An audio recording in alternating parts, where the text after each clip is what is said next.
Hey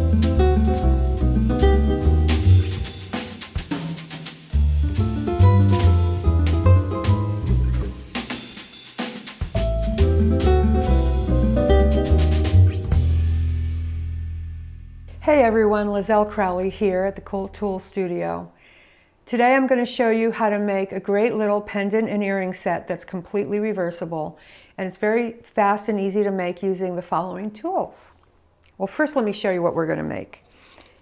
We're going to make this lovely pendant, and it can be worn both sides.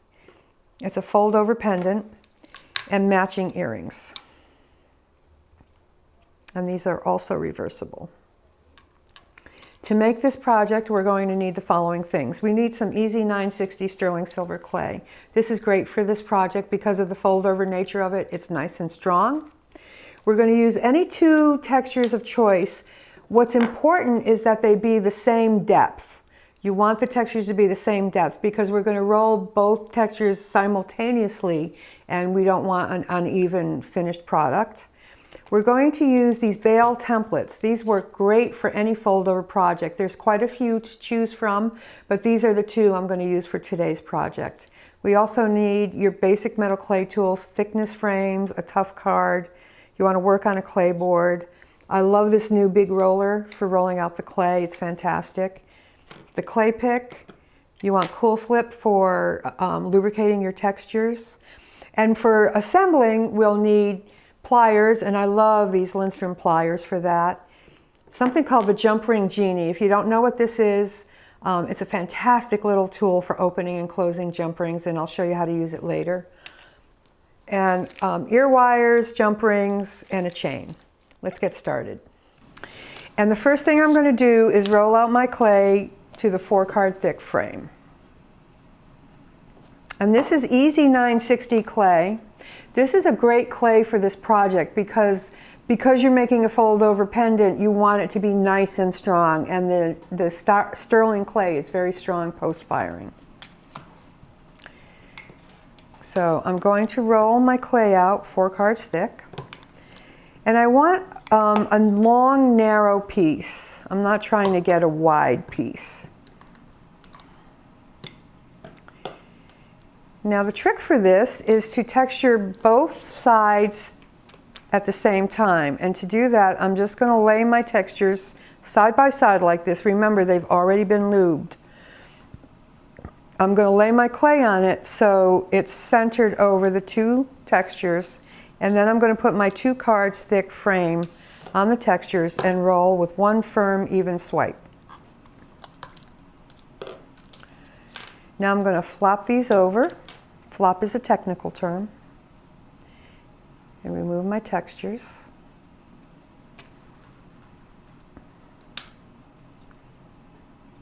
And just line that up. And then take your bale template.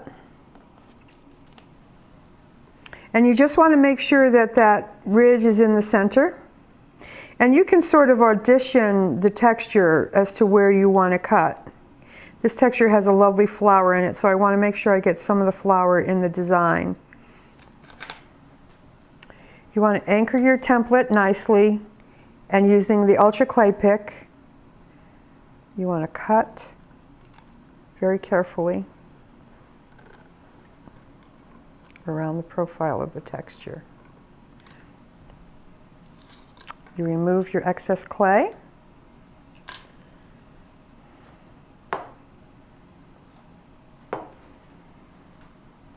And you just pick this up and drape it over the coffee stirrer.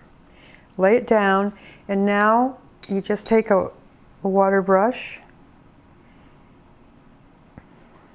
and you moisten underneath, and you attach it, and you want to make it fairly wet so it'll slide around, and you want to attach it so the edges meet the edges.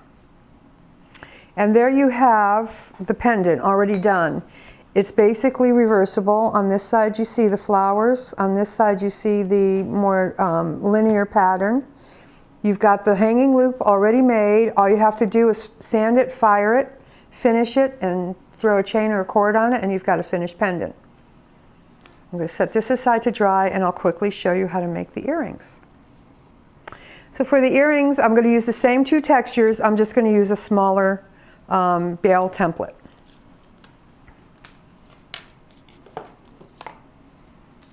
And I am going to re-lubricate this texture because it gave me a little bit of a stick the last time.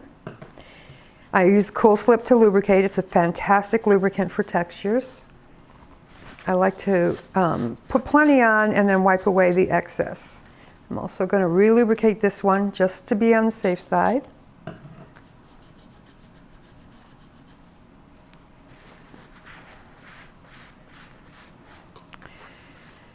And now I'm going to go back to my 4-card thick frame.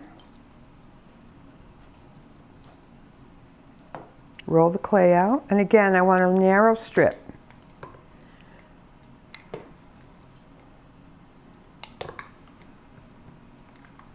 I always use more clay than I need because it's so easy to cut away excess. But I don't like it when I'm working on a project and I don't have enough clay to do what I want. So I use plenty of clay. Again, you're going to place your 2 textures side by side. You want them touching. And this, whatever textures you use, you have to make sure they're the same depth. That's the only thing you need to be sure of. Other than that, you can use any texture you want. Wallpaper works well also, textured wallpaper. 1 firm swipe.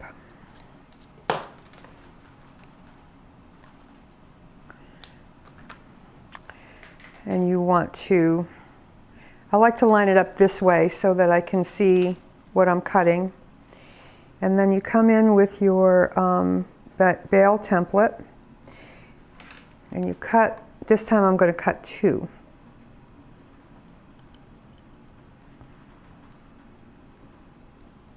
One.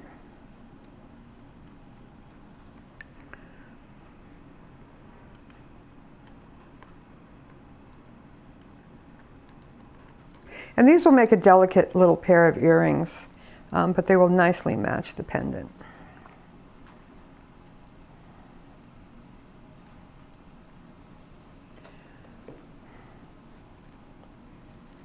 There's a little crumb on there. I just need to flip that off.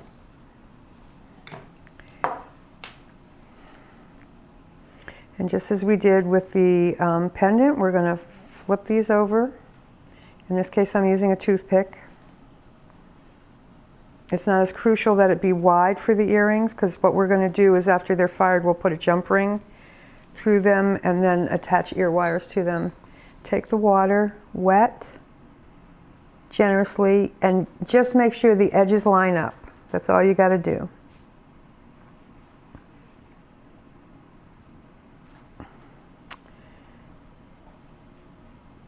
And then these can go in the dehydrator or air dry, whatever you do in your studio.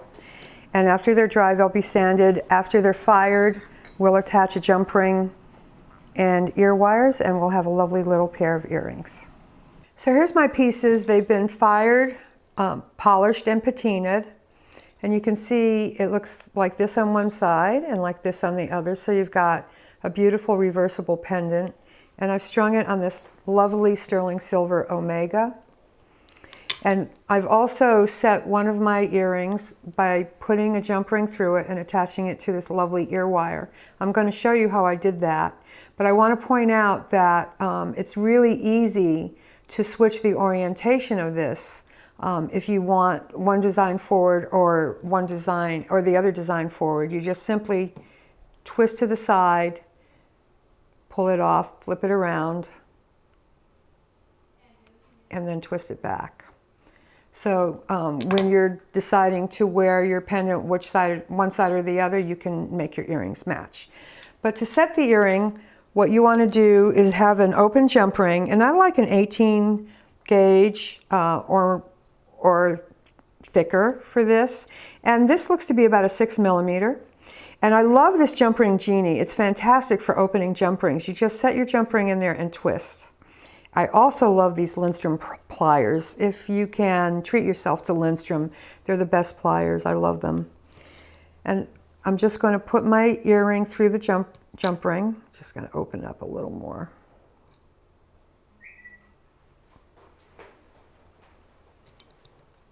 And then, so we're just going to put it on the ear wire, and using the jump ring genie, we'll close that up. And I also like to just look at it and make sure that everything's aligned properly, and use my pliers to fix that.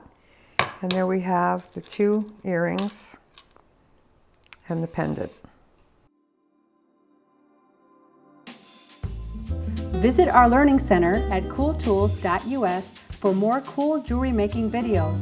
Subscribe to our YouTube channel, like us on Facebook, follow us on Twitter, and be sure to sign up for our email list to be the first to hear about new videos, new products, and other cool stuff from Cool Tools.